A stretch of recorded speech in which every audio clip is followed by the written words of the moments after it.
In order to edit, format, or delete text, it's essential to know how to select it first.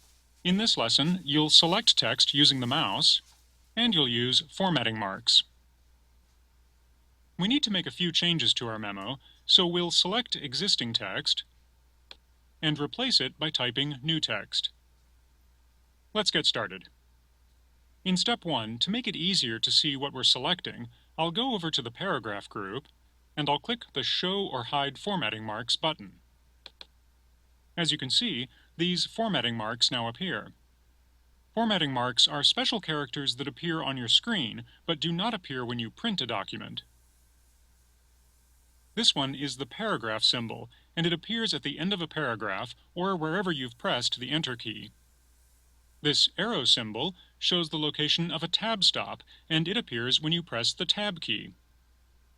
And these tiny dot symbols between words represent spaces. They appear when you press the spacebar. We want to select the text QST Managers, so in step 2, I'll click in front of the Q, and then I'll drag the I-beam pointer over that text to select it. And the mini toolbar appears when you select text. We'll work with it in a future lesson, so for now, we'll just ignore it.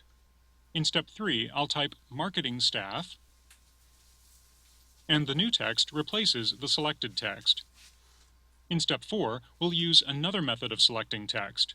I'll double-click the word Ron.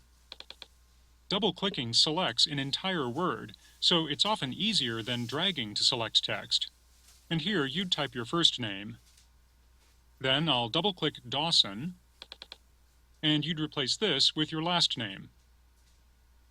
Now in step 5, we'll select an entire line of text at once. I'll move the mouse pointer into the left margin, and you can see that it changes to a right-pointing arrow. Once you see that arrow, you only have to click to select whatever line of text it's pointing to. So, I'll point to this line, and then I'll click to select it.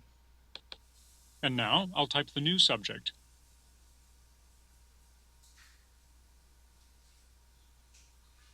As you can see, selecting text this way is perfect for quickly replacing an entire line.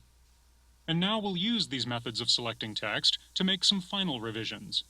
In step 6, I'll double-click to select the word deep, and I'll replace it with mysterious.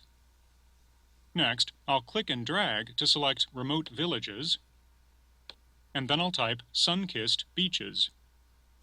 And in step 7, I'll show you a trick for quickly removing the first sentence of this paragraph. I'll just press and hold the Control key while I click anywhere in the sentence. Control clicking like this selects the entire sentence at once. And because we have the formatting marks turned on, it's easy to see that Word has automatically selected the space at the end of the sentence as well. Now I'll press the Delete key, and the sentence is removed. That completes the edits we need to make. So in step 8, I'll go up to the paragraph group, and I'll click the Show or Hide Formatting Marks button once again to turn off the formatting marks. Then on the Quick Access toolbar, I'll click the Save button to save the changes we made. To try these steps yourself, and for some helpful tips, and to see a great table that describes the methods we used for selecting text, plus a few others we didn't try, turn to page Word 10 in your book.